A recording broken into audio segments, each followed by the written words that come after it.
What is up, everybody? It's Dr. Vibe here, host and producer of the award-winning Dr. Vibe Show, the home of Epic Conversations, and I'm the host of Epic Conversations, 2020 Best Podcast News Award winner, 2018 Innovation Award winner given out by the Canadian Ethnic Media Association. I also co-host and co-produce the only online show in the world for dads and fathers. It's sponsored by Dove Men Plus Care. And since 2020, our team has reached out to over 300,000 dads, fathers, and male caregivers around the world. So we say hooray to that. Also, I'm a featured content contributor to the Indie Soup Media channel. And what's Indie Soup Media? Indie Soup Media is a independent content creators network that's based, I guess, out of Fort Lauderdale, Florida, powered by Dr. Tachi. And now we have, I also sit on the board, advisory board. So we have about 27 content creators with more to come. I was in a meeting yesterday with Dr. Tachi and some other team members. And it's probably about 7 or 8 more team members are going to be, it's content creators that are going to be joining the network in the next few weeks. And the reach of that network already is over 1 million people. And also in the last 2.5 months, they have acquired over 10,000 YouTube subscribers. So I'm very blessed and highly favored to be part of that network. Looking forward to more great things. So go check it out at indiesoupmedia.tv. We already have someone jumping in. Fitness IQ Cam, morning. Good to see you. Good to see you this morning. Yeah, it's been a minute since we've been on. We haven't been on over a week because last Monday was a holiday, so we took the time off. So what's been going on in your world since in the last week? For myself, I think last Friday when I was on live last, I wasn't 100% health-wise. And believe it or not, during this week, my health actually went down. It was not a good thing. So I finally succumbed. Actually, ironically, was it this week or last week? I went to my doctor and I wasn't feeling that bad. And then the beginning of this week, sinus congestion, blowing my nose, coughing, etc. I finally succumbed yesterday and I went to a walk-in clinic, which is something I haven't been into in years. I thought I'd have to wait a long time. So I went there. They say the office opens up at 9:30. I went there for 9:30 and nice. It was only a 5-minute drive from where I live. They said, the doctor doesn't come until 10:30. I said, can I put my name down? I said, no problem. So I came back and I was fourth in line, so to speak. So I came back around 10:45, waited about 15-20 minutes. Doctor saw me. Hey, what is up, J Mars, all the way from Colorado? What is weather like in Colorado? We want our regular Colorado weather reports.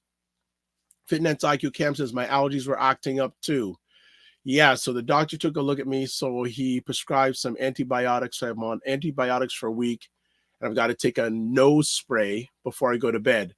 So I would say last night was one of the better nights of sleep I've had in about a week.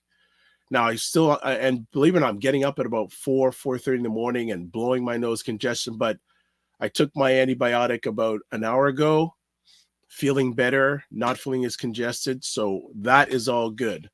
So I am feeling better. And I'm speaking when we come back on Monday for the morning vibe. It will be great. So JJ Mars says it's cool in Colorado. Cool in Colorado. So that is great. So as always, on most Fridays during the school year, Ryan is, as he says, walking his kiddos to school. So we're speaking that Ryan's going to be on halfway through, walking through, Durham region. His walk through Durham. Last time we had him on last week, he was walking, I think walking with his son actually, and he came on board. So what's been going on in everyone's world over the last week? Lots been going on always in the news world. Does anyone have any comments on this guy named P. Diddy? Oh my. Uh, I'd love to hear anyone's comments about P. Diddy. If you want, we did Primetime Saturday last Saturday, and with Aisha K. Staggers and Laura Lala Key. And Aisha was really brave. I wouldn't say, yeah, she was brave. She actually shared how she was in an physically abusive relationship for a long period of time and shared from her perspective. So this wasn't someone you heard in the news, this is someone live. But, Fitness IQ says, fire upon him. Yes, he's gonna. Well, the thing about Diddy, which is really interesting, how come he hasn't been arrested? Really, like a few months ago, the the U.S. feds broke into his house. He wasn't there, I don't think, but he hasn't been arrested. And I saw his forgiveness video during this week, and it looked like he was in another country. So it's very, very strange that this gentleman has not been indicted, but it doesn't look like he's living in the U.S. So what's the guy's name who founded Wikipedia? So it sounds like another one of his situations where he's just gone to another country to avoid the U.S. Arresting him. So Fitness IQ says Saturday's discussion was intense. Yes. And she says, him hiding with Russell. You mean Russell Simmons? That's a good question. I haven't seen Russell Simmons in a minute either. So very, very interesting on what was going on. But what else has been going on in the world? Actually, yesterday I went out for a bit there's a conference actually starting today about affordable housing that's happening in Scarborough, in the area that I live, that's being held at the University of Toronto Scarborough campus. And they had an event yesterday, golf and food. And one of the young ladies, I amplify her business. She called me 2 days ago, said, hey, Dr. Vibe, I've got a VIP pass for this. You want to come? I said, okay, no problem. I'm not going to turn it down. It was a good little drive out to Pickering. And I only went for the food part. I was there for about an hour and a half, but the weather was nice. It was really, really good. And ran into some people I hadn't seen for a few years. Hey, how you doing? Good stuff. And this is a very interesting. So what the gentleman who was the organizer, I guess who's doing PR for it, he said, I was talking to you with someone yesterday. I go, really? Why didn't you call me? But I just laughed about it a bit. And I said, look, you're behind this conference. I say, look, if you want, send me some information and maybe I can drop by on Saturday afternoon and check it out. And I asked him, when are you going to send me that information by? And he said, I'll be sending it before I go to bed tonight. Hello. I woke up this morning, looked at my email address. The information was there. So I'm going to make sure I reach out to him and say, hey, love to stop. Thank you for sending the information. Even better, thanks for keeping your word. And if you want, I can drop by tomorrow. I may do one or two conversations. We'll see, but I may come by there and just hang out. But that's my University of Toronto Scarborough campus, they call it now. But in my day, it was Scarborough College. That's where I graduated from, by the way. University of Toronto Scarborough College, now Scarborough campus. But when I went there, it was not, nothing close to what it is now. It's like its own city now. And the funny thing is when I got accepted into university, I was wanting to go to University of Toronto downtown, the big main campus. And when I saw Scarborough, I was a little bit disappointed. Because, but I guess at that time I thought it was all status. But I'm glad I went to Scarborough because Dr. Vibe don't like going downtown to Toronto. He don't like the traffic. And if you're living in Toronto these days, the traffic is worse than ever. Okay, JJ Mars is saying you're talking about the guy who leaked the intelligence info. Yeah, what is that guy's name? Does anyone remember his name? Oh, WikiLeaks. You know what? I'm going to look it up right now. It's going to bug me. But if anyone knows the person's name, put it in the comments section. It's Julia. What's the guy's name? Julian. Oh, I'm trying to remember his last name. Julian. Can't remember his last name, and I can't. Fitness IQ Cam says I was about to say, and then Fitness because it says you in downtown. Yeah, you and myself in downtown Toronto. We not lots of friends. We not lots of friends at all. Yes, Julia.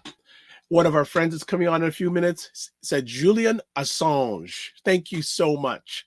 See, that's why we have great friends come on the show. There we go, Assange. There we go. So, excuse me.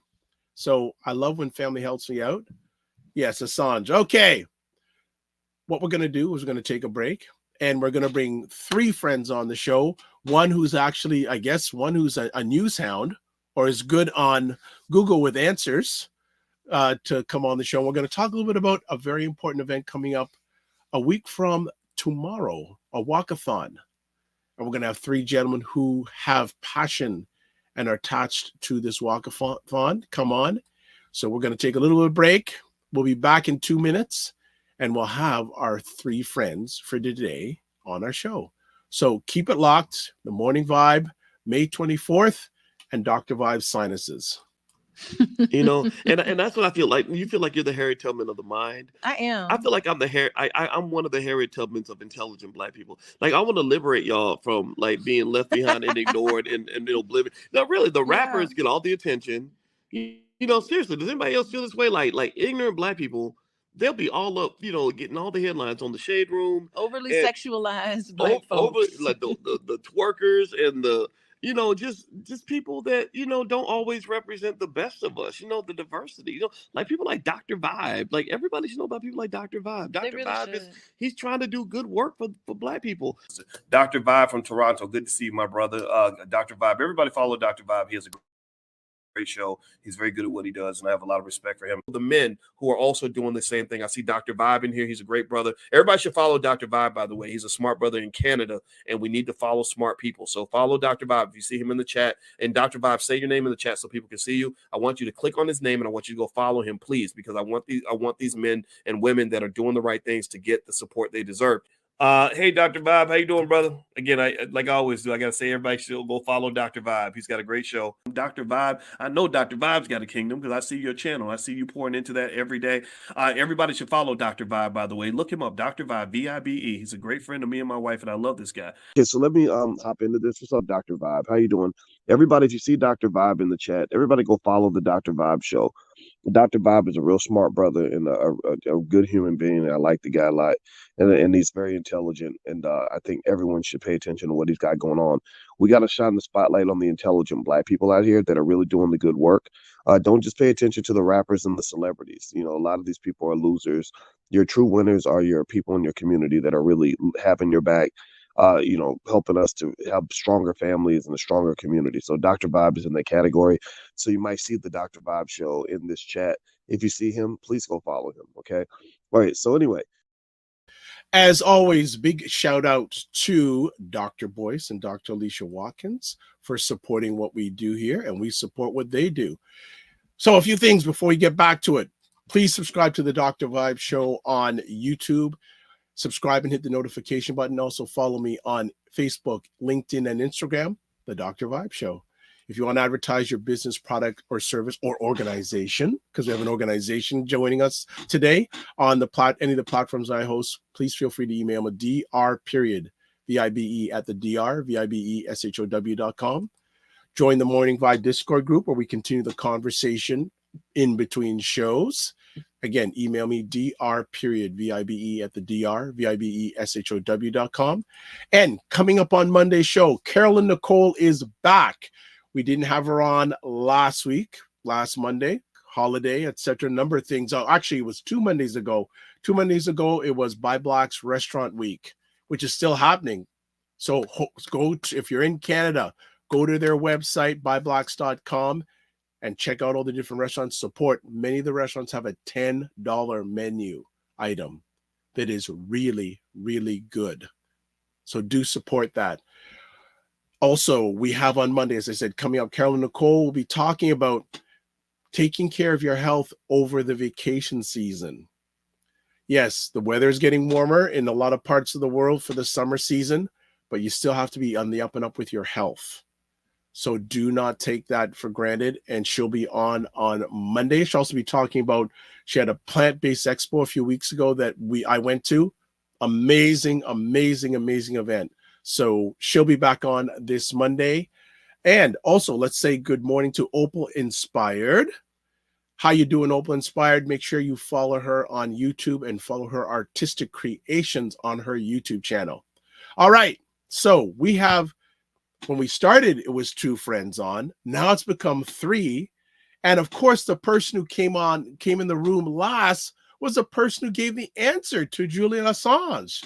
So we got to have all 3 of them on. But as I mentioned, we have a really good event, important event coming up on June the 1st. And let me just share it with you. It is the Walnut Foundation's 10th anniversary walkathon on June 1st, 2024.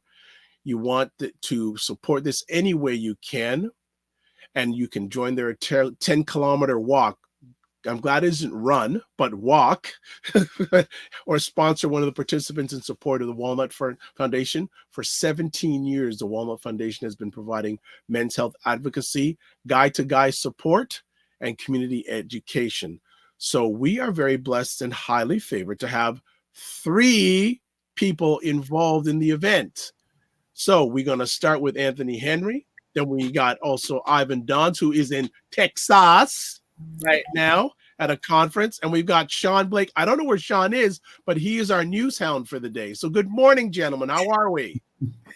Good morning. Good morning. Dr. White. Thanks for having us on. The pleasure is mine. The pleasure is mine. It's great to always have the Walnut Foundation on. And I'm looking forward to getting to know these 2 new gentlemen. But Mr. Henry, I'm going to have you started off to share a little bit about background about yourself and the Walnut Foundation for our audience. Yes, thanks for having me on. Welcome to everyone who's joining the call this morning. And thanks to Dr. Vibe for amplifying the work of some of the better resources in the Black community. I am president at the Walnut Foundation. I've been involved with the organization since 2010. Basically, it came to this because I have a strong family history of prostate cancer. I'm one of 4 family members impacted by prostate cancer, and which is a very common disease in the Black community.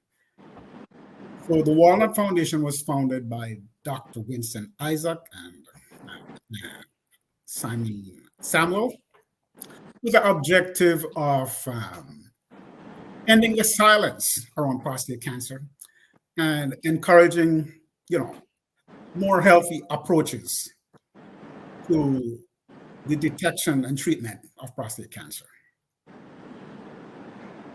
All right, I'm going to come back to you in a moment, but we have our 2 new friends on today. So Mr. Dons, who is at a conference down in Texas, can you introduce yourself to the Morning Vibe Show family and give a little bit about yourself? Thank you, Dr. Vibes. Good morning, listeners. Well, I'm Ivan Dons, the political director of the International Union of Painters and Allied Trade.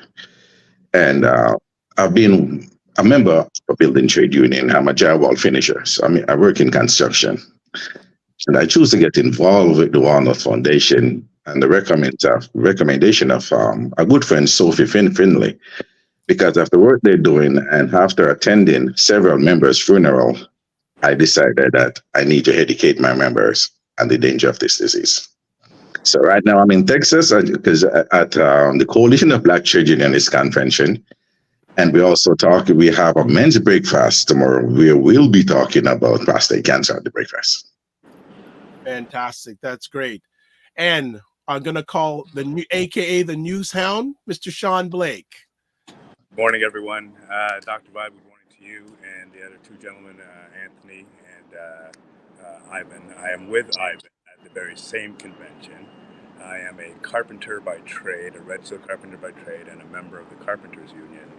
And I attended the walkathon last year but I really bought into the organization when it had to do with prostate cancer within the Black community and raising the awareness. I said I wanted to be a part of that, and so it was recommended by Anthony and Ken Knoll that maybe I consider being a co-chair this year for this year's walkathon, and I'm happy to be here. Oh, fantastic to have everyone here. Anthony, I want to come back to you. Can you give a little bit of background on how the walkathon started? Well, the walkathon started in 2015, and at the time, it was a smaller, cohesive group of men and their families who were impacted by prostate cancer. There was no funding base per se at the time. So we hit on the idea of a walk that would take advantage of, the nature trails in Brampton, because the group started in Brampton.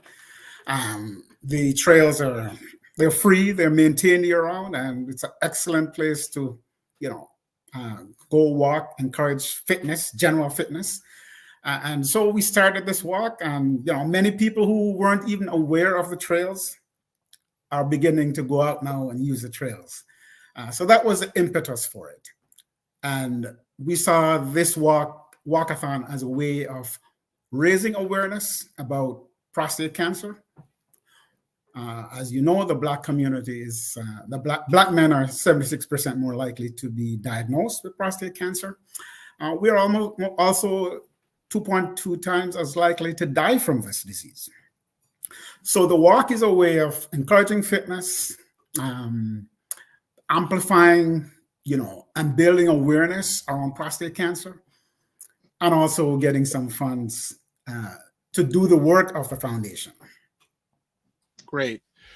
For Ivan and Sean, if you can remember, what was your internal reaction the first time you were brought to attention about prostate cancer?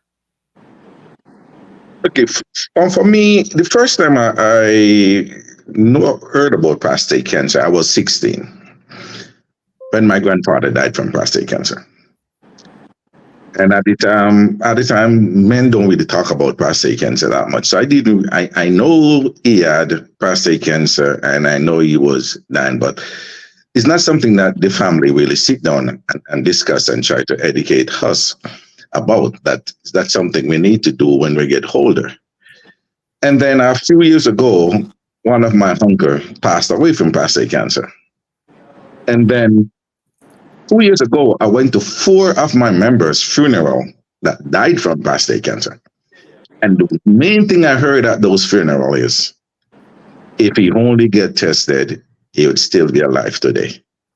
And that's when I decided that I have to do something about it, because as a member of a building trade union where majority of our members are men, we need to start to have this conversation around it. So that's why I got involved. And when I found out the work that the Walnut Foundation is doing around this, I said, this is the organization I want to be a part of. Sean? And for me, just to piggyback on what Ivan was saying, within my household, where I grew up, it was not talked about. And I had to actually ask my mom whether or not any of my uncles or brothers, cousins had been diagnosed prior to me asking this question of prostate cancer. And she said that she could not recall. So again, either we're totally healthy or it is that some of our men are dying, my relatives are dying without having that diagnosis.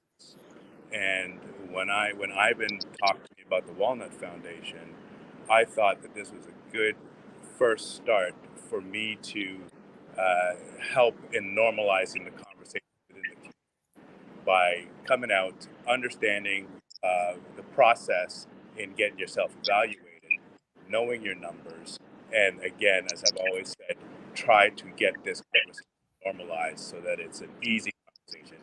And I know that the Walnut Foundation has that process. We just need to expand it, and the perfect environment is in that male-dominated industry the construction industry. So I'm here to just push that message out to our members, but also to help any which way I can within our community to normalize that conversation. Excellent. So we're speaking with Anthony Henry, Ivan Dons, and Sean Blake about the Walnut Foundation's 10th anniversary walkathon that's happening on June 1st, 2024 from 8 a.m. to 12 noon in the Brampton area. Whatever platform you're watching this on, except Ryan's, I have put the contact information about the Walnut Foundation, their website, Twitter, Instagram, and also the information on how you can donate or even become one of the walkers is all in the platform. For all three of you gentlemen, maybe not only for yourselves initially, but what reasons do you feel men shade away from this topic? Mm-hmm. I think a big part of it is, this whole issue of the impingement on your masculinity. The screening for prostate cancer, of course, involves, one of the screening tools is the digital rectal exam, where the doctor inserts a glove finger into the rectum to check the circumference of the prostate to see if there are any abnormal growth. A lot of our men shy away from this. They don't want to hear about it. The other aspect is that we're talking about what goes on, below your waist. So there's that issue. And this whole issue of machismo sexuality. So, a lot of us shy away from, do not want to talk about anything to do with screening, for example. Yes, I do agree with Anthony, because I have one of my member that passed away. When he was diagnosed the same time with another member that is still alive today. And one of the things, first, he didn't want to get checked. And when it was too late, that's when he got checked, because they've been saying that men don't allow another man to do this. The macho thing about men, and some of them saying they won't be able to have sex if they do the surgery. And I have another member that went down, did the surgery and everything, and he could said all those crap that we are hearing is nonsense, because I have a sit-down conversation with him and he explained everything, the whole process of what happened. And most of these things we hear are nonsense, but we are just listening from other people who are not professional rather than listening to the professionals themselves.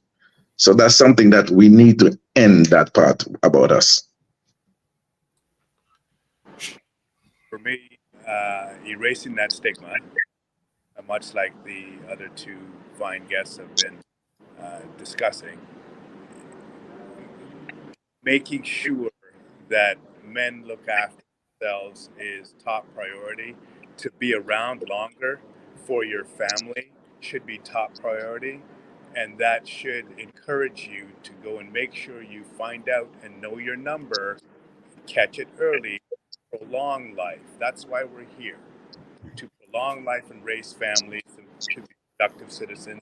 You can't do that if you succumb to this disease that, if caught early, extends your life.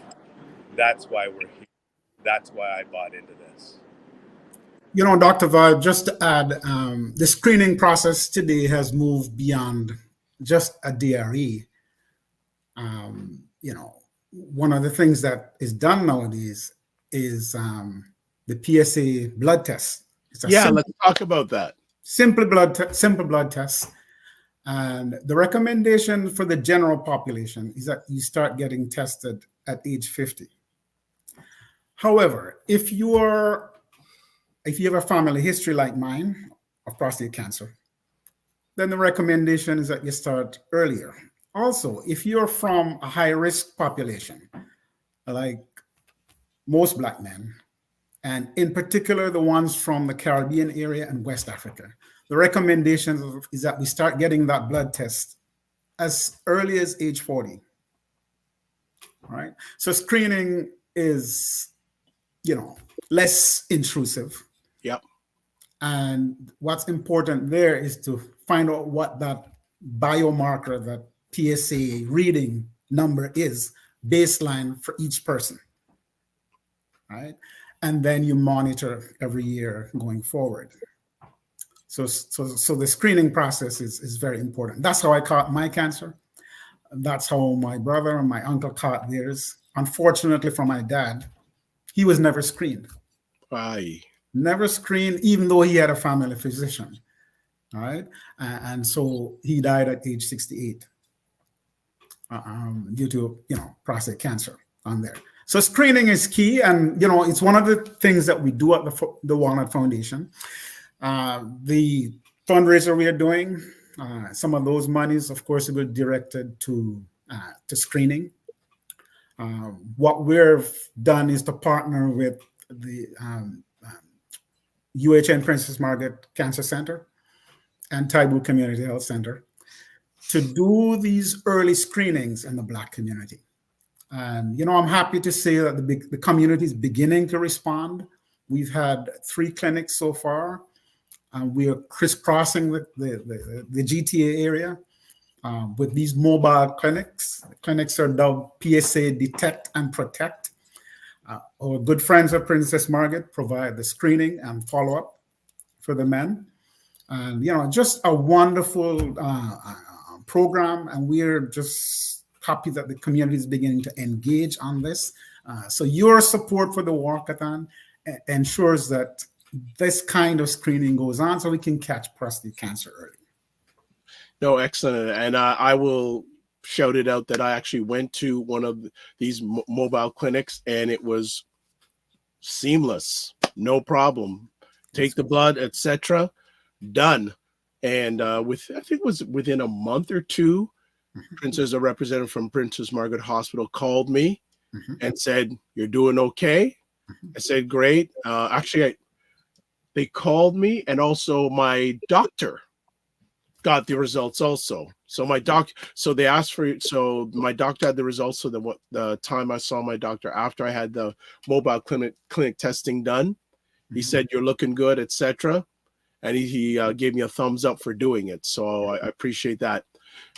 Gentlemen, when we think about this, is this just an extension of men and masculinity, especially Black men and masculinity?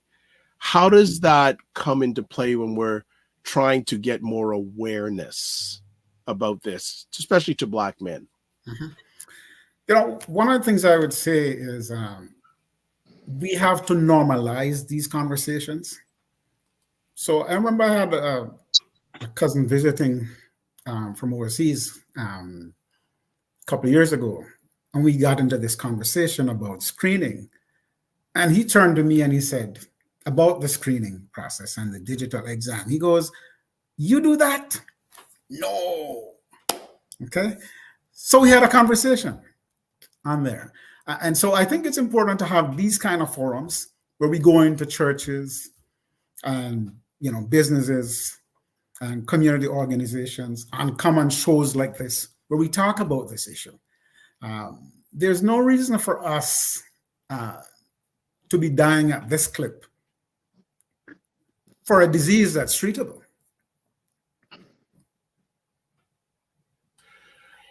Yes, I do agree with Anton because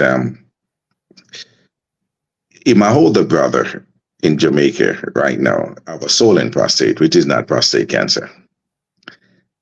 However, it could turn out to be something worse.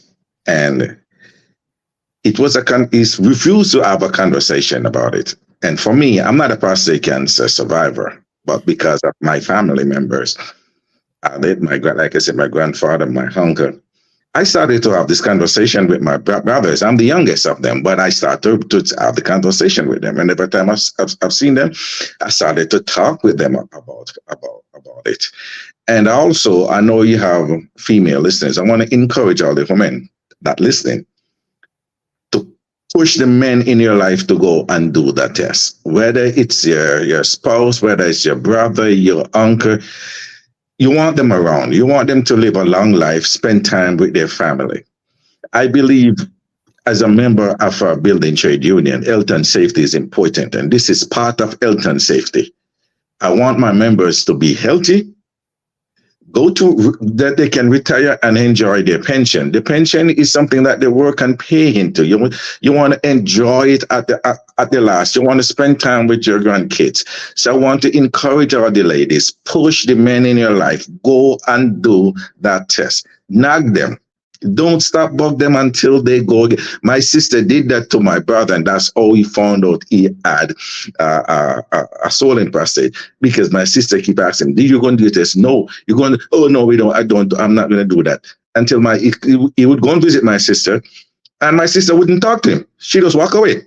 Until you go and do your test, then we can have this we can talk. She refused to talk to him. And then he went and do his test, and he found out he had a swollen prostate. Wow. Wow. Anything you want to add to that, Sean? You are muted right now, Sean. We can't hear you. And we still can't hear you.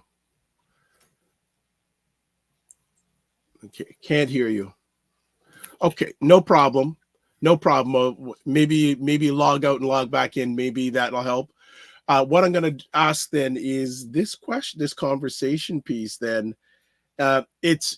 it's not foreign for me to hear that, because I'm very passionate about fatherhood and manhood. And a lot of times the audience I speak or communicate with are the women. It's the ladies that do the drive on that. So I agree with what Ivan says. Ladies, if you have a man that you care about in your life, it doesn't have to be your partner, could be a relative, uncle, grandfather, grandaunt, etc. Encourage them to go. Sean, we got you back. Okay, I was saying, just as Ivan was talking about his membership, we are bringing this education to our membership as well, because we realize that their families also need them to continue to bring the money home, to continue to go out there and fight for their families. They can't do that if they succumb to a disease, as Anthony said, that if caught early, your chances of survival are that much better. I have personal experience as co-chair for this walk. I said to myself, I cannot be co-chair and not know my numbers. And so Anthony had given me a couple of opportunities to go and get my blood work done. I took the second one because I felt the need at my age right now, 54. I should have started this earlier, but I didn't come across the Walnut Foundation, wasn't educated at that time. Here I am now. I know my number. From that result, that first PSA test, I was just a wee bit over 4, but a lot less than 10. They suggested that I come in and do that rectal MRI, in which I said, you know what, it's the next step in my chances of survival. Let's nail this down. Let's get this done. And then I started talking to other members about my test. And that's my attempt to reckon with the fact that you must get yourself tested, but also to start to lead by example, start to have that conversation with other members. So that's the beginning of that normalization. And as I was going through my talks, you hear of other people's issues, you hear of their family, and you don't think that you're the only one, right? And so we will continue to bring this forward to our executive for approval in the years to come, and we'll continue to bring out as many members as we can to walk this walk and encourage them by going through the walk, because you have those conversations along the path, right? You have those conversations along the path, and members walk away feeling, you know what, I should go get checked out as well, right? And that's how this thing grows. Yeah, great share. And I'm a firm believer that your health is your wealth. Yeah. And your health and your wealth is your health, right? So that's very, very important. I want to focus in with Ivan and Sean.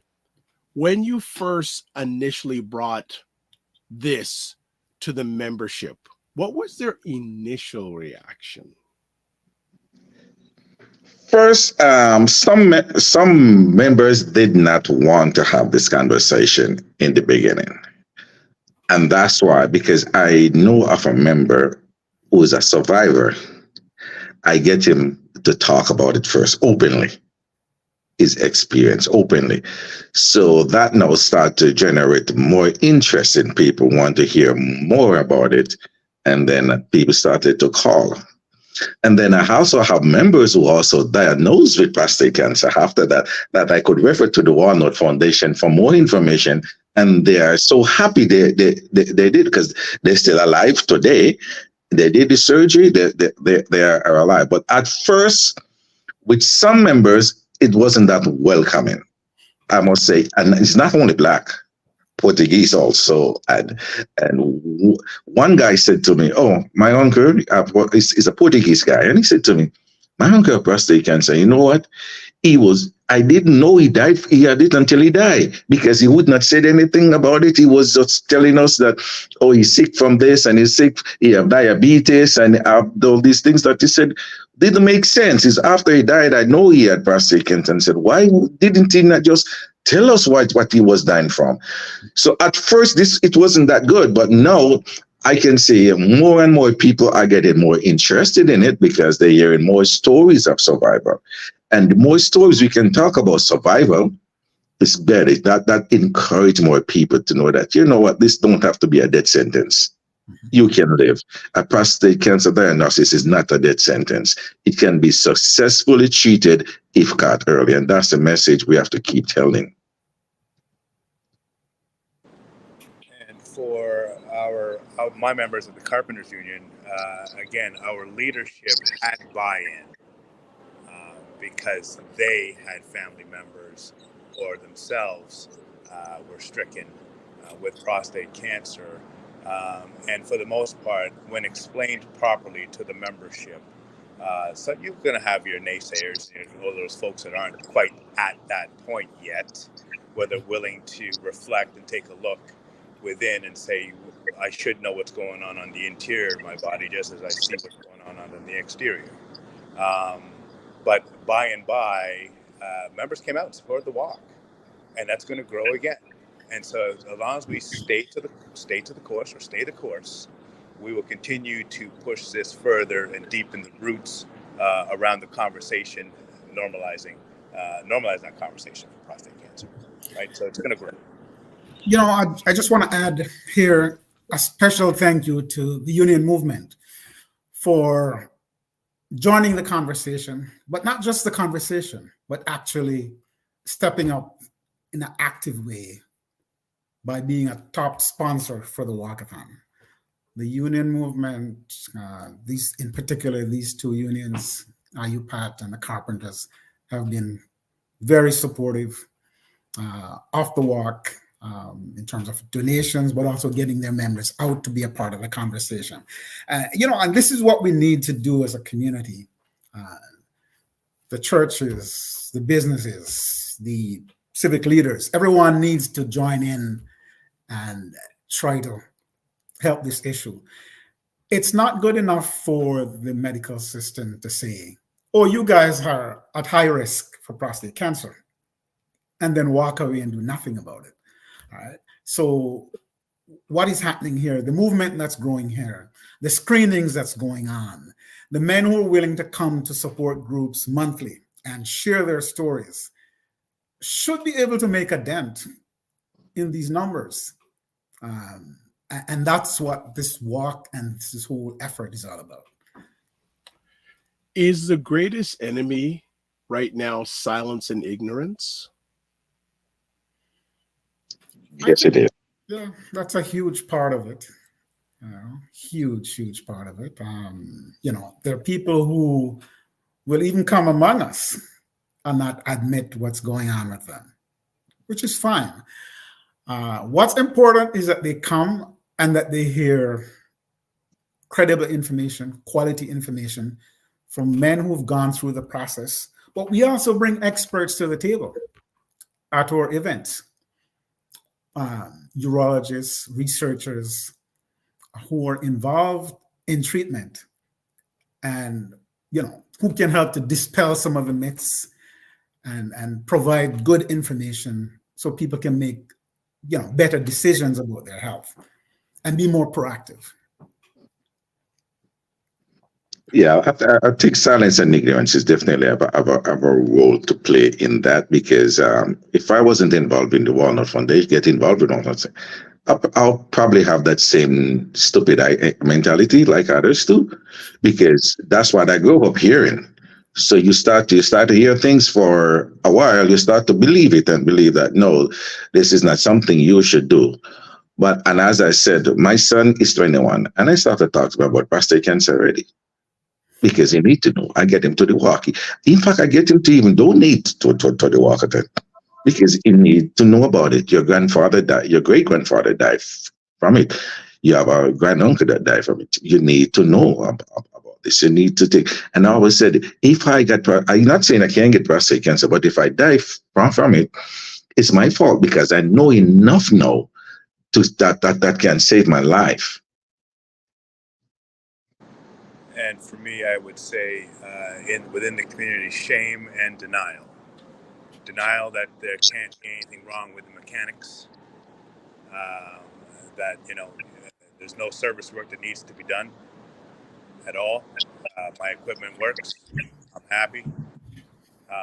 And then the shame part is, if in the event I do this test and I find this out, I don't want that to come to light. I'm going to keep it under wraps, and thereby not passing on the information and raising awareness within your community. So I see the Walnut Foundation being a champion of speaking up to government on behalf of their community. And I think that as they continue to go forward into the churches, into the organizations, into the unions, they will the momentum has picked up and will continue to accelerate, because men are going to become aware that at some point they need to have a look inside and figure out where we're at, to know going forward, am I one of those numbers that is in that Black community that has an increased chance of that? I think that this is already growing, right? That's what I can say. I can see it, I can say it. I was thinking this conversation piece was mainly for Anthony, but it may be for all three of you. Have you encountered in your conversations with men about prostate cancer any misconceptions or myths?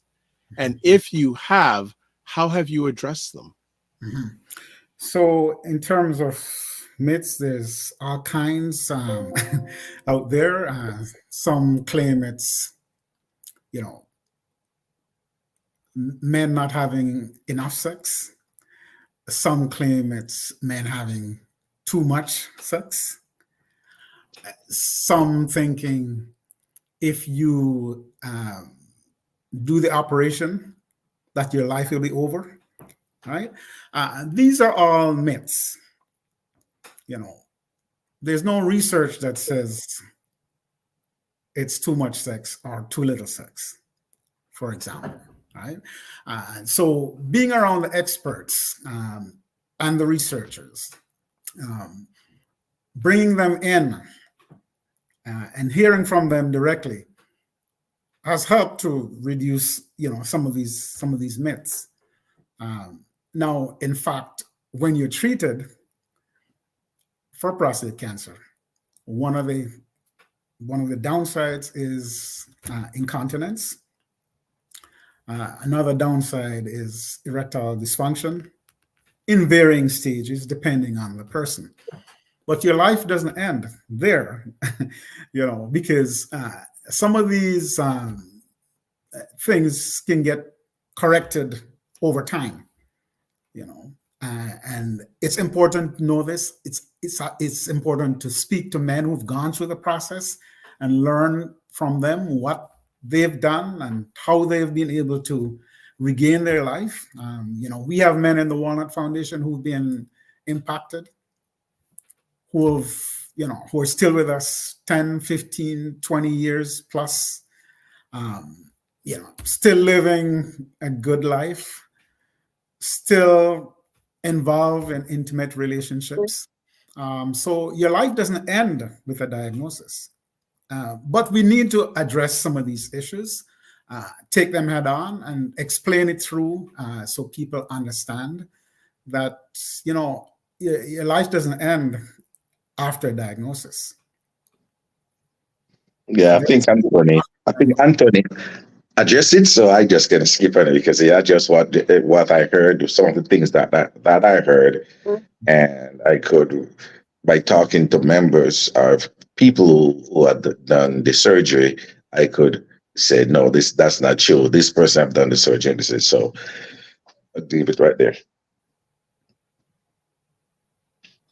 Sean, do you want to add anything about any misconceptions that you've heard? I can only reiterate what's been said because those are the common misconceptions. And the more that we're educated, the more we can relate to our members and just, hey, even friends, family, what is not true and what the process is really like. But we have to be educated in that first to be able to pass that information along to erase all that misconception and that stigma. I would also add that we want to encourage your guests to stay in touch with the Walnut Foundation, because at our conference last year, for example, we brought in experts who were able to talk to men about what happens post-treatment and how to, coping strategies in terms of how to deal with some of these issues. And at that conference, we had people who were experienced, couples who were experienced, share their stories and how they're coping. And so it's important to know that this resource exists and that there's a place that people can turn to if they need credible information to navigate their journey.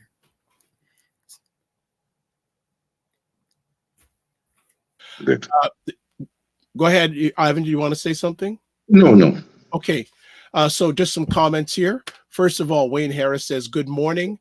I just referred a gentleman who has an enlarged prostate to the Walnut Foundation. It's a great source. Thank you. Ken Noel, I've been a member of this organization for 10 years after being diagnosed. The best decision of my life. I am now the executive director of this fantastic organization. Wayne Harris comes back again as a prostate cancer survivor of 18 years and being diagnosed at 39. Wow. And I'll just stop right there. And I've known Wayne for a long time. And I remember when he was diagnosed, and I remember going to see him at Sunnybrook Hospital. And outside of my dad, he was the only person I knew who looked like me, who was, I would say, on the offensive in dealing with it, not on the defensive. And Wayne really brought that to my attention, and my dad brought it to my attention, how important it was to be on the offensive, not the defensive when it comes to this. So Wayne, thanks. I want to put his comment back up on there saying, as a prostate cancer survivor of 18 years being diagnosed at 39, Black men need to get their PSA with a DRE annually from the age of 40. So Wayne is a living, breathing example, especially to all you Black men out there saying, yeah, I don't need to get it tested till later. He got it he was diagnosed at 39 years old. And he's still in the prime of his life, but he's always in his prime of his life. Wait for a long time. And to have a little bit of a culture shock for me as a Black man, and I have a huge amount of respect for Wayne. He is a big proponent of especially Black men getting checked. Dr. Tachi, hey, Dr. Vibe. She is the driving force behind Indie Suit Media, and she goes, hello all. Fantastic. So yeah, I think that it's going to be great. So Anthony, just some questions, conversation. So what should people expect to attend on June 1st? On June 1st, we have, of course, the 10th annual Walk the Path Walkathon. The walk takes place in Brampton, 30 Loafers Lake Lane. The center was formerly known as Loafers Lake. It's now called Paul Peleschi Rec Center. So you attend the walk. Registration starts at 8 a.m. We have an opening ceremony at about 8:30 to 9-ish. And then we head off down the trails at 9 a.m. Return for refreshments, prizes, for the kids, face painting. And if you don't walk, but you just want to drop by and, maybe walk around the lake perhaps, or just hang out and, engage with us, you're certainly welcome to do that. If you're not able to attend the walk, you can log on to our website, www.thewalnutfoundation.com. You can get the link there to the fundraising page where you can donate, or you can sign up to join a team or my team, and let's walk. Let's make this happen. Let's amplify the work of the foundation. Let's get men talking. Let's get community talking, and let's make this happen.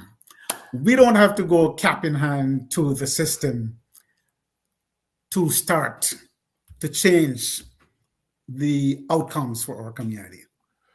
Yes. We could do that right here by ourselves. We start the process and then we engage them. I have some additional conversation pieces before I let all you gentlemen go, especially the gentlemen who are at the conference. But if you have to go from the conference, fully understood. But I want to ask, how do Black men, since we're all Black men here, prioritize our prostate health in our overall wellness routine? How can we do that? So, I would say generally you want to eat well. And that goes without saying, not just for prostate health. So you want to eat well. You want to be exercising, have an exercise routine, staying fit on there. And then outside of that, you want to be aware of what's going on with your body. So many of us, we have cars. We change the oil in the car. We prioritize that, okay? We should be doing the same thing for our bodies. And that's how I would kind of look at that. It's no different. Why would you want to maintain your car and not your health? Your health is the beginning of everything. And this is how we build resilient and vibrant communities. All right. And this is about community building. And that's how I would kind of address that. And okay, the way I want to say is, men, do your annual physical. Go and get your annual physical done. There's something about doctors and men that don't go together. Do your annual physical. Talk to your doctor about prostate cancer. I want to give a special shout out to my organization, the International Union of Painters and Allied Trade, for coming on board. Once I brought it to the executive, immediately they was on board with it. This year, they are the second year straight, they become one of the main sponsors. Last year, there was a main sponsor. This year, we team up with the carpenters. Again, we are the main sponsor, one of the main sponsor again for this one again. We encourage our members now. It's make it a point to encourage our members at the meeting, go and get checked. Go and do your PSA test. I did both of them. I do my annual physical, and the doctor do both screening for me, the digital one and the blood. I also, when Princess Margaret was doing it in Scarborough again, I did it on video so that my members can see that there's nothing to be afraid of. We post it on video for my members. The International Union with head office in Washington also post it on their webpage to encourage men that, listen, Ivan did it. This is it. This is him doing it. Nothing wrong with doing it. That's a few seconds can save your life. And I'd just like to say to my organization, the Carpenters Union, that thank you for showing some leadership. Thank you for seeing the value in educating your membership, because that educated membership is a strong and vibrant membership. You'll have them around much longer than if they're not educated. And I would insist or ask all the men within our local and all the other locals around the province, especially across the region, that they go and take an interest in themselves. That's called self-care. And we all need to move into that self-care space so that we are around longer. That's on the mental side, and it's also on the physical side.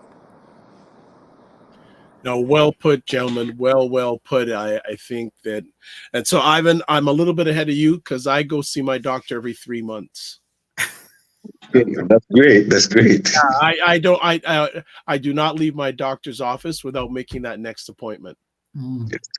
Good for you. Yeah, I'm very, very, very diligent, and I'll even go a step further. I have the same doctor as my dad. That's great. He knows your history.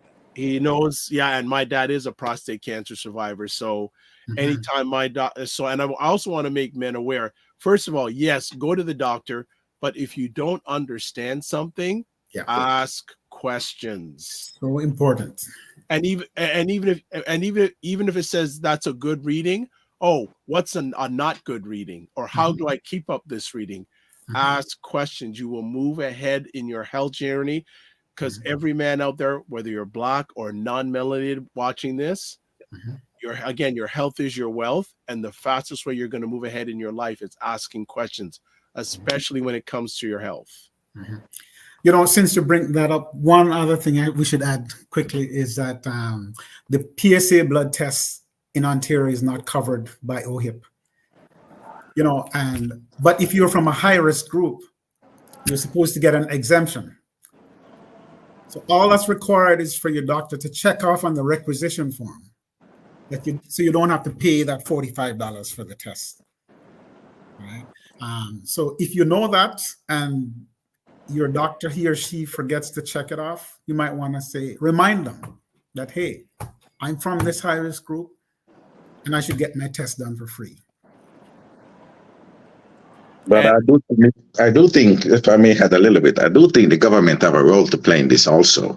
So I want to encourage everyone to write letters to your MPP and ask them for HOHIP to start to cover it, for PSA to be on your HOHIP card. Because if you have to choose between food and do your PSA, you're going to choose food. If you have to choose between medication and PSA test, you're going to choose medication. If you're in a fixed income, that's what you're going to choose. So by reaching out to our politicians, get them engaged in it, it can help to put it on the HOHIP card. So make it free for everyone. So nobody have to, there's no excuse why you cannot go and do your blood test. I don't have the money to do it. No, it's on your HOHIP card. So write a letter to your MPPs and ask for HOHIP to start to cover your PSA tests. And if you are an in-person person, you can always walk into your local MPP's constituency office and ask them and let them know that exactly what's been said, that you are from a high-risk group and you're looking out for your community, right? And you'd like to know how they're going to help your community. Would they consider reducing or bringing about policy that captures a lower age group that would be from 40 and above, right? But also, too, let's talk about the fee. Let's talk about the fact that some of the folks in our community can't afford, as Ivan was saying, and we all need to push. We all need to push to make sure that our MPPs understand, so that when they go back into session, they will be able to amplify the voices from their communities that are asking for these tests to be A, free, and B, to a lower age group, right? You have the right to push for that. They're going to come to your door to ask you for your vote. You want to do an exchange, your vote for something that your community needs. You have the right to petition that way as a citizen. Awesome. Agreed. You know, I want to add, and it brings up a story, because about 3 weeks ago I was at an event and my MPP was there, and he has the same color as I do. And I've been procrastinating getting in touch with him. And he says he's in his office on Fridays. So guess who I'm going to give a call to today? So I've been procrastinating. So this should be another layer of something I'm going to make a point. And people too, if you have the time, there's nothing better than going into your, whether it's local, provincial, national, or even the US, local, state, national member of government, when they're in their office, make an appointment and express your concerns to them. We've got some questions and some comments. So JJ Mars says, I had to step away for a minute. You might have mentioned already, but your diet is important. He also says a healthy diet. Yes, very true. Wayne has a question, probably best answered here by Anthony. How does the Walnut Foundation help older single men without access to the internet? So we do have in-person meetings at times, or the other way is they can reach us by phone and schedule a connection that way, depending on the situation. Now, we're even willing to meet people for a coffee chat. Excellent. Also, is there not also a newsletter, Anthony? We do have a newsletter, but it's not regular. It's usually centered around particular times, like Prostate Cancer Awareness Month, for example. I was thinking that folks get on a mail list to receive those newsletters to become more familiar with prostate cancer, and then take it from there and come on in for an in-person to further your questions. Okay. Wayne has another question. What other cultures are affected by prostate cancer at the same rates as Blacks? Are we collaborating with them? The higher risk group tends to be our community, but there's also a high incidence in Native communities as well. So there's nothing formal in terms of communication, but we do collaborate through other cancer groupings, such as CCRAN. So that's basically it. Yeah.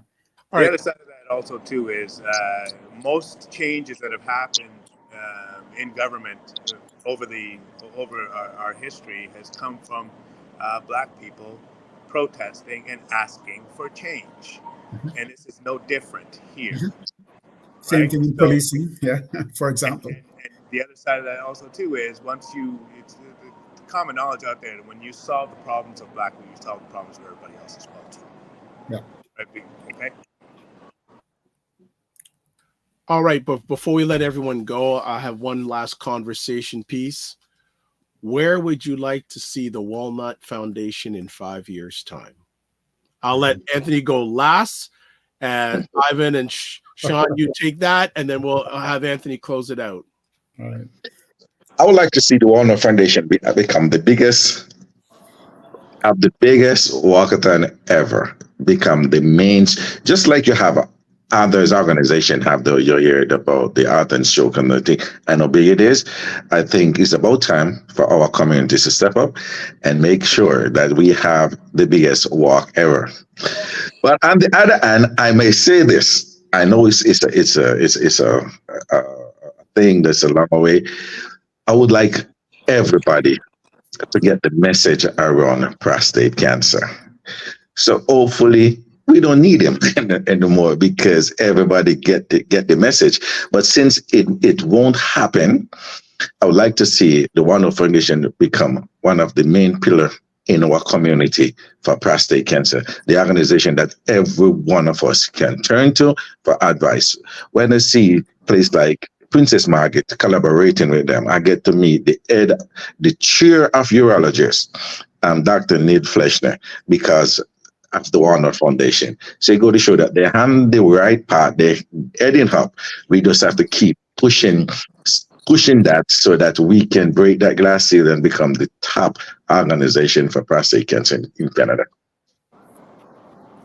I echo the very same sentiment. I see the Walnut Foundation in 5 years. They're already on their way to becoming a central hub in the province for the Black community to tap into for resource and for direction as to next steps when it is that they want to or finally get to the point where they earnestly understand the importance of self-care, right? And I see that the Walnut Foundation has the experience and they've got the reach in the medical community, and they're furthering that reach to bring that medical community to our community.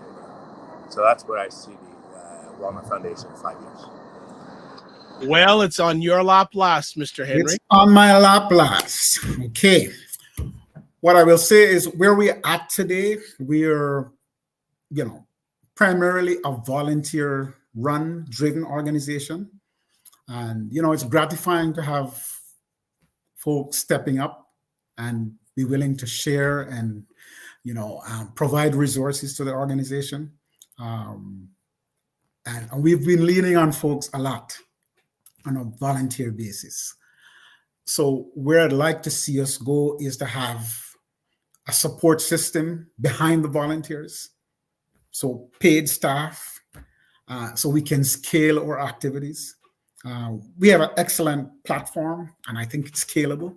So the issue on there is how do we take it, across the country, for example. And we can't do that without a solid funding base. So I see this the administrative part of it, and we're beginning to start that process. We're transitioning from a volunteer-run active board to a governance board. We're in the process of doing that right now. Important. So that piece is in place. The board over time will change, and we'll have an administrative arm. In terms of some of the specific services,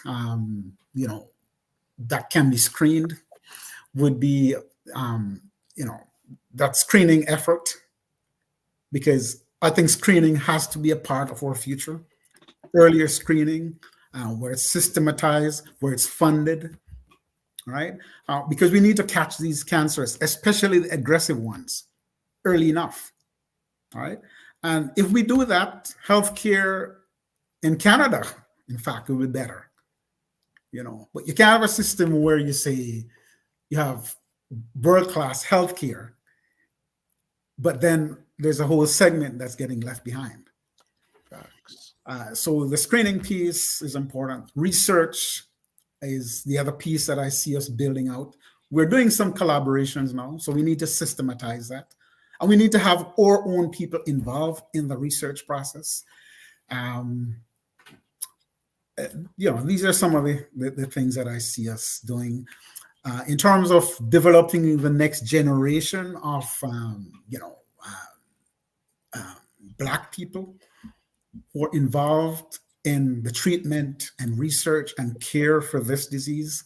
We started that process with an endowment at the U of T. That is in place. We need to build on that fund. The idea is that the endowment, the earnings from that will fund scholarships for Black medical students. So we've done U of T. We need to top up that fund. Toronto Metropolitan University is coming to Brampton to set up a medical school. The plan is to set up a similar endowment there and fund that as well, so we can create this new generation of Black medical professionals. We need to see people that look like us when we engage with the system. And this is a multi-year effort in our thought process at the Walnut Foundation. And this is why we want the community on board. Our men tell us, when I go to the doctor, I don't see a Black urologist. In the whole greater Toronto area, there's only one Black urologist. We need to change that. And we can start to do that if we start engaging with policymakers, with corporations, with internal dialogue within our community, so we can leave bequests behind to help fund some of these things. So all this can be tied together neatly by a solid, well-run, well-oiled machine in the Walnut Foundation. And, Black men, I must say finally, we have to step up. We're beginning to do that. We have to drive this effort. And so this is kind of where I see us going, in the next 5 years. Thank you. No problem. Well, you and I've had some offline conversations. I've made some suggestions, and I'm going to continue to make those suggestions in regards to where, especially when it comes to funding and sustainability. I definitely, and I'm going to put it out there, some of the organizations that I know you've done presentations for, you should be reaching out to them for funding. I'll leave it at that. If you want to take it up more with me offline, you can certainly do that. Dr. Tachi says this is so important to see men openly discussing this. Also, Wayne Harris says politicians follow the money and the influence. The Walnut Foundation has to impact the outcomes of political parties to earn their place in the agenda. And he finally says, thank you for all you do. All right. We're going to call it a wrap on this conversation today. Just going to put it up on the screen again. The information, there is the information about the Walnut Foundation website, Instagram, Facebook, Twitter, X, whatever you want to call it. Here's the link. If you want to donate to the Walkathon to join a team or create your own team, again, that's in the comments sections on all the platforms except Ryan's. LinkedIn on what you want to get out of that organization. So, gentlemen, I want to say thank you for all that you have done, are done, and will be doing. Sean and Ivan, I'd like you, if you want to come on together or separately, to talk about getting more Black men and women involved in the trades. 100%, I will do that. Please. Because we need that. We really need to have that happen. I have enough conversations offline about it, but I'd love to have either you together or separately come on and talk about it, because that is critically important. And actually, there was a conversation I was having with Wayne Harris a few months ago, and him and I talked. One of the fastest ways for Black people to rise up economically, get involved in the trades. Yes, but I must add a little bit there. Yes. Getting involved in trading, yes, but we also need to have the concept of going getting more Black leaders in the trade. That too. That too. So definitely, if you gentlemen have the time, Anthony has my contact information, or I'll bug him to get both you on either individually or together on the platform. So as always, I want to see all three of you. Don't just manage your time, manage your energy. Remember to give yourselves grace. And one day, maybe I'll have a beard game like Sean. Take care, gentlemen. Thanks, Dr. Vibes. Thanks for having us on, and thanks for amplifying and building community. Always there. You know what? It's not over until we all win. Take care. Bye-bye. Take care. All right, everybody. That is another epic conversation on the Morning Vibe. Loved you being here. Obviously, Ryan could make it. I guess he had to walk the kiddos. So that's all good. It's all good. So let's start calling it a conversation. So how are we going to finish up today? As always, please subscribe to the Dr. Vibe Show on YouTube. Hit the notification button. Also, like the Dr. Vibe Show on Facebook, LinkedIn, and Instagram. To advertise your business, product, and service on the platform, please email me at dr.vibe@thedrbeshow.com. Also, join the Discord group where we keep the conversations going in between. Please email me at dr.vibe@thedrbeshow.com. What else? Let's say website. If you want to get a hold of Ryan, RyanOneilKnight.com. LinkedIn, Ryan Oneil Knight. Instagram, at Ryan. See, I got it right now. Ryan.Knight99. And his email address, work with me, Ryan at RyanOneilKnight.com. If you want to get a hold of me, here's all the places. Website, the dr.vibe.com, YouTube, Facebook, and LinkedIn, The Dr. Vibe Show. Instagram, The Dr. Vibe Show. X/Twitter, at dr.vibe.com. Email address, dr.vibe@thedr.vibe.com. And as I take it off, here are all the places you can watch the replays, The Dr. Vibe Show on YouTube, and Facebook. Afro-Caribbean Business Network, Facebook and YouTube, and Ryan Oneil Knight, YouTube and LinkedIn. So what is everyone going to be up to this weekend? It's going to be somewhat a good weekend in Toronto. Believe it or not, someone's invited me out to golf tomorrow. Why do they want to see disaster on two legs? I don't get it. But we'll hopefully get out to do some golfing tomorrow. Tomorrow night on prime time, we're going to be running a replay because Lala and Aisha are based in the U.S. and it's Memorial Day weekend, so they want to take the weekend off. Not confirmed if we're doing a live or replay on Black Canada Talking on Sunday at 5 p.m. And then Monday morning, 9 a.m., Carol Nicole will be back talking about taking care of your health over the summer holidays. So watch that. Wayne Harris, Tiger Plywood. And he goes, Tiger Plywood, and then Wayne Harris goes, that's my name. So Wayne, you know what? Maybe we need to talk offline. Maybe you and I need to go out golfing one day, but I don't know if we want to video it. I don't know, maybe an IG live, but we need to get a few of us and just have a laugh day because I'm sure you're better than me at this. Because I know you've been golfing more than me. I am not good. Like I go maybe once or twice a year. So I call it my 5 hours of embarrassment.